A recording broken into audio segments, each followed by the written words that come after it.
Hi, ladies and gentlemen. This is Joe Szymanski with Elections Daily, and thank you all for listening in today. But today I have on the GOP nominee for Maine's 2nd Congressional District, Dale Crafts. Dale, thank you for coming on with me today. Hey, thanks for having me. All Appreciate right. it. So, first question, we always start off this one. What inspired you to run for Congress? Well, I'll tell you, actually, what happened was I termed out 4 years in the legislature in the House, and I was back running my business and spending time with my family. And I got a call from Senator Jeff Timberlake, uh, who's a leader in the Senate. He called me and said, Dale, I want to ask you to run for Congress. He goes, we really think that we've been thinking about who we need to run for Congress, and we had some other people that got in the race, and they just felt that I could be the guy that could win in the general election against Congressman Golden's. Mm. And so I said, wow. I was kind of humbled by the call and gave it some thought. And then 2 days later, the former governor, Paul LePage, called me. Mm-hmm. And he asked me the same thing. He goes, Dale, I'm calling to ask you to run for Congress. And so I was, again, humbled by that. And I spent some time with my family and a lot of friends and talked to them about it, and spent some time in prayer about it. And the last thing I did is I brought all my family over, all my kids, 6 kids and 14 grandkids, and we had a cookout at my house, and I gathered them all around in a circle, and we talked, and I asked them, and they were so encouraging. They said, Dad, you've always made a difference. We think this is you. You'll go down there, you'll serve the people, and we're 100% behind you. And I really, to be honest with you, that day I had my confirmation I needed, that this is what I needed to do. So that's how it happened. Okay. So, moving on. Obviously, we are right now in the middle of the worst pandemic in a century right now in America. But how has the pandemic and COVID-19 affected the way your campaign runs and how you campaign to the people? Well, I've been in a lot of elections over the years, four elections my own, and then I've helped my cousin Garrett Mason, who was the majority leader in the Senate, who ran for governor, and I drove him all around for 9 months. And so, of course, we had quite a schedule going. We had a full schedule and a calendar of meeting people and different events. And then, just like overnight, it all evaporated. It was like cancel, cancel, cancel, cancel, and we were like, now what do we do? It was certainly a different campaign than we've ever run, but it worked out fine. We had a guy that works for us that does really good with social media, and he's a professional photographer and a video guy, and he really got my story out there, to be honest with you. When I started out in this campaign, I had the least recognized name out of the 3 candidates, just because I served my local town and not the whole state. And once we got our story out there through social media and making calls and mailers and all that, that's when we started to really surge. And you saw on election night, we won by quite a significant amount. Mm-hmm. So that's really how we did it. Okay. And you mentioned you got your personal story out there, and part of your personal story is that you were paralyzed in an accident in 1983. How has that incident affected you personally and politically since that moment? Well, I'll tell you, I've always been a go-getter, just a very ambitious guy. Growing up in school, I was kind of a leader in my school, and captain of the football team my senior year. So I was pretty ambitious young man, and I married my high school sweetheart when I got out of high school in '78, and bought my first home at 19. And then 3 years later, we had our first daughter, Barbie Lee, but in 1983, 4 years later actually. I got up that morning and got on my motorcycle to deliver a part to my dad's garage, because I work for him as a mechanic and everything else that we do. And an elderly man turned in front of me, and off the road I went. And next thing I know, I was on my way to the hospital to find out that I would spend the rest of my life in a wheelchair. But through strong family, I have strong faith. I'm a Christian man. And my family came around me and gathered around and really encouraged me, and I had a lot of support. And my godly grandmother, when I got out of the rehab, she was the one that really was the one that inspired me to be an overcomer. And so I did. I overcame. And the thing is, I tell the best part of my story overcoming is when I was in rehab, they said I could only have one. I couldn't have any more children. I had one daughter at the time, and I have 6 children and 14 grandchildren. So that was part of overcoming. I kept having kids, even though I wasn't supposed to. I tell people I don't get into the details on that, but it was a miracle in itself. So after that, I was always kind of dealing with business. My dad taught us to buy and sell and how to make money, and I did that in my teenage years.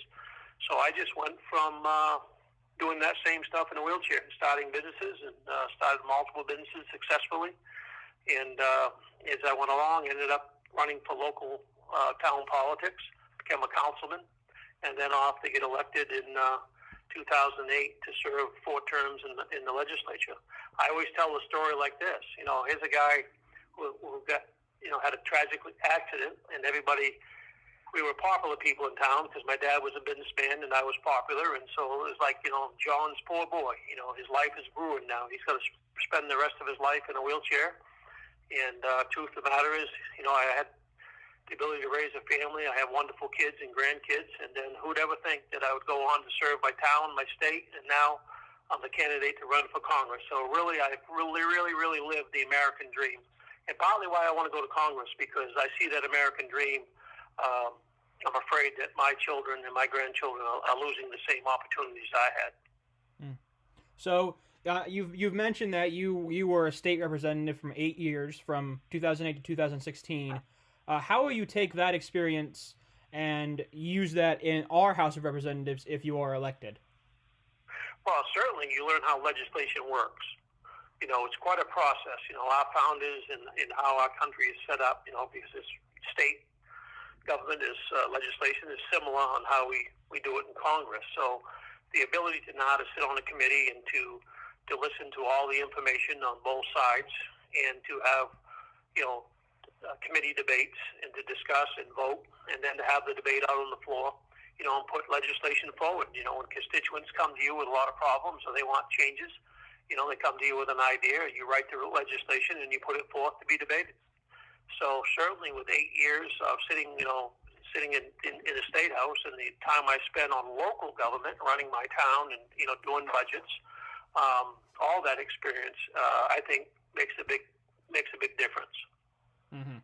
So Maine's 2nd Congressional District is very rural with many different small towns. So what is it like campaigning in such a spread out district, in such a rural district?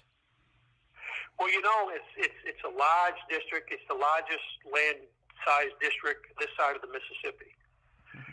And the cool part is, we call it, a lot of people say we have 2 Maines. In a sense, we do. The rural part is kind of the old-fashioned Maine that mostly are people that are locals that have been there generation after generation. So it's really a really great experience to go out in the 2nd district and see all these little small businesses, little farms, the fishing communities, the lobster communities, fishermen, and it's enjoyable. It's a lot of work. I mean, I put on over 20,000 miles on my truck, and the thing is, we spend on most of the campaign, a good half of it, in my office. So when you're riding in Maine rural district, it takes from my house to Fort Kent, northern Maine. It's nearly it's about 5.5 hour drive just to get to the end of the district from my house. And I'm on the other end of the district. I'm right on the border of the 1st district. So I'm from one end to the other, and it's great. I mean, it's some beautiful places in Maine. All the way up to the Canadian borders to down east, the Western Mountains, Baxter State Park, that area. I mean, this is just so beautiful traveling when you are out there. Maine is an amazing state when it comes to that. Mm-hmm. Sure. So you ended up with a very high first ballot total in your primary. You got, I believe, between 46 and 47% of the first ballot vote totals. Did those numbers surprise you at all when they all finally came in on your primary night? From the polling we'd seen earlier, numbers that we were looking at, we thought we'd be somewhere around 40, 45 to 47 in there. And there was a poll that came out a couple of weeks before that showed me, I think, 45 or 46. Mm-hmm. So that night when we was watching each town come in and we were looking at the percentages, it was pretty consistent to the numbers that we saw in the last poll. So we were really, really happy. We felt early on that night when the numbers started coming in that it would be hard for my opponents to overcome that. Certainly when they did the ranked choice voting and added it up, we ended up about 58%. Mm-hmm. Because Okay. with ranked choice voting, as you know, you got to get over 50% to be a certified winner. Yes. So you're going up against Democrat Jared Golden, who beat the incumbent Bruce Polkwin in that 2018 wave, and he's got millions of dollars on hand in fundraising, which is so uncommon to see for a Maine candidate. But do you think that your message will be able to break through Golden's huge cash advantage? I really do, and I think that the plan that we have to raise the cash, we may not raise as much as him, but I think just like it was in the primary, once my story got out there and people saw the story, saw who I was, and looked at my legislative record, you know, former Governor Paul LePage is a very popular former governor who plans on running again. And with his endorsement and 50 other forming city legislators, endorsements, many sportsmen. I'm a big sportsman, outdoorsman. I'm a hunter. I have a big sportsman community behind me. I have a lot of veterans behind me, even though Jared's a veteran.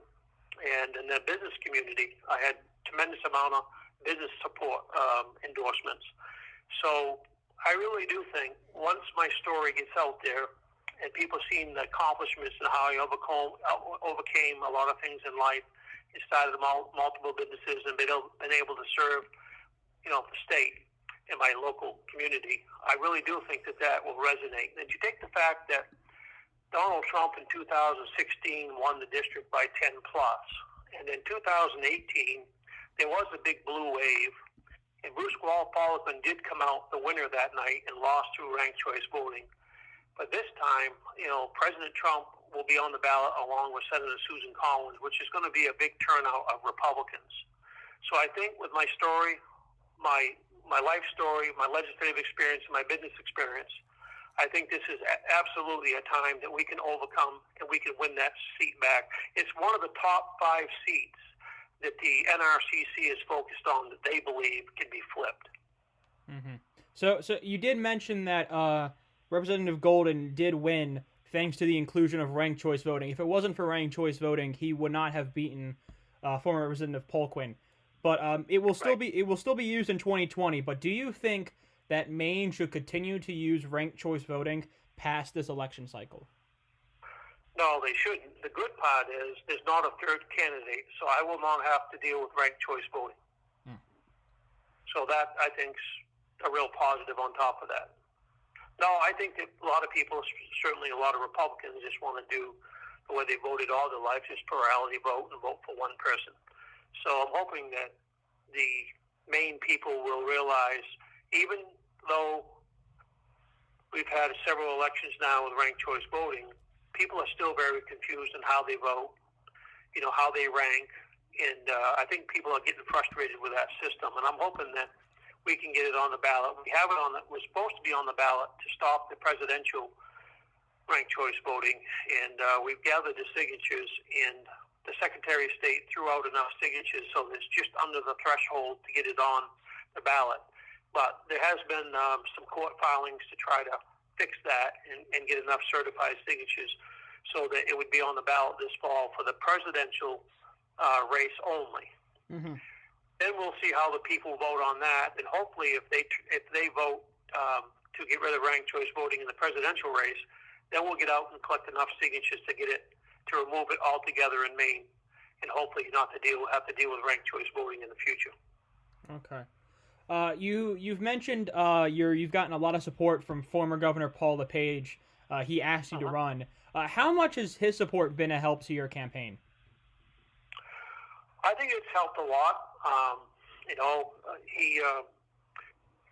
When I served with him, because he got elected, I got elected in 2008. He got elected in 2010. We took control of the House, Senate, and the governor executive, and so I was there as a legislator when he successfully turned Maine around, paid the bills. We had the biggest tax cut. And we did a lot of welfare reform, and we left a nice rainy day surplus for the future. And so what happened is the new governor we have, she came in when the economy was booming, stronger than ever. She spent all kinds of money, spent the rainy day fund, and then we had the pandemic hit. So what has happened is former Governor Paul LePage has announced that he's going to run again. And so the enthusiasm for the governor to run again is extremely high. I really believe that if he runs again, and he says he's going to announce after this November 3rd election, I think he'll win the governorship again. So I do think it was significant. I had several people say to me that once they heard that Paul LePage had endorsed me, that helped them to make their decision. So it did have an influence. Okay. So, being disabled yourself, what will you do to make sure that disabled Americans are given a fair chance in all aspects of life if you are elected to Congress? Well, what we need to do is, you know what? I'm a freedom-loving, liberty patriot, and I think that our founders were the most brilliant, amazing, brilliant founders that we had, the documents they had established through free market capitalism. You know, we have a solid foundation through the documents that we have. The problem I see is that we got to stop the progressive left that continues to move further to the left, that believes that the Constitution is an organic document that can just changes with society and time. And I always say, well, who decides that? Who is going to change society? Who's going to decide to change it? Truth of the matter is, it's our foundation of rule of law, and there is a process in place if somebody wants to change the Constitution. So we got to get back to the very free market capitalism principles that this nation changed the world from, and get people back to work. You know, with all that's going on, you know, we up here in the state of Maine, when this thing hit, our governor, I wouldn't want to be in her position. She was trying to do her best, but she shut down the whole state of Maine, and we had like 12 counties in Maine that was hardly affected with the pandemic. There was a lot of counties that never even had a hospitalization, and she shut down everybody's businesses. So to get back to your question is, we have got to get the economy up and going, get people back to work, grow the economy, and we can do that through a lot of the things that the president is trying to do, and that's to bring back fair trade. We have been ripped off by China and other countries long enough, and I think that we win the trade war, you're going to see America boom and grow economy like never before. So I think that's the best thing we can do for the people of the state of Maine and our country. Okay. In the Maine House, you were part of crafting a law that took 70,000 of Maine's lowest earners off of the tax rolls. Would you try and create something similar for the entire nation if you're elected to Congress? Well, you saw President Trump did that, and he had a tax cut, and we saw how that worked.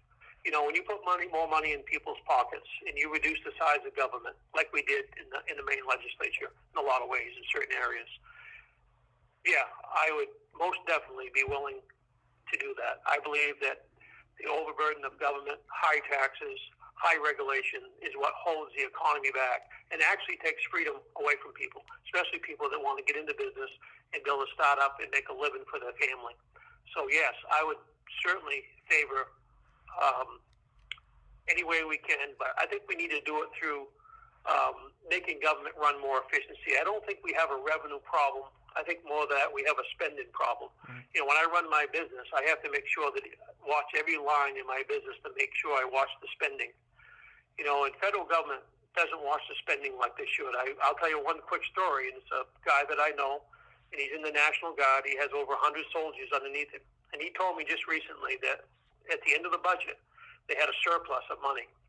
And he had to go to his soldiers and say, you need to spend this money. And they said, well, spend it on what? Well, go get another pair of boots. Well, I've got 3 pairs of boots. Well, you've got to find a place to spend this money, because if you don't spend the money, we're not going to get it again. Now, that's just one little simple example. But can you times that by the millions in federal government of wasted money? So as a businessman, like Donald Trump and former Governor Paul LePage, I'm going to go down there and make sure that I watch the tax revenue that comes in from the hardworking tax people and see how it's spent. I think that we need to look at every part of government and their budgets and make sure that the money is spent properly. And certainly when you put more money back in people's pockets, you put more money in the economy, and it gives more people opportunity to buy vehicles, to put their kids through school, and to prosper and start businesses. So yes. Okay. And so one final question for you, Dale. What would Sure. be your day one issue if you were elected to serve Maine in the House of Representatives? Well, I want to go down in Washington to certainly do whatever I can to help stimulate Maine's economy. Up in the 2nd District, it's a very, very difficult way to make a living. It's very rural. It's very cold in the winter. The working season's short. The farming season's short.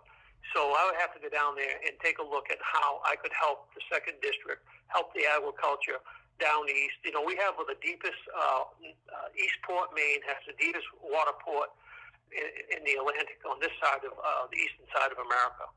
There's huge opportunities there. There's all kinds of opportunities for me to get down and push hard for the state of Maine. I've got to represent the Maine people and help them get back to work and grow the economy. Okay. Dale Crafts, thank you very, very much for coming on to speak with me today. Again, thank you all for listening today. This is again Joe Szymanski with Elections Daily, and Dale, thank you very much once again for coming on to talk with me today. Hey, thank you so much. Have a great day. You too, sir.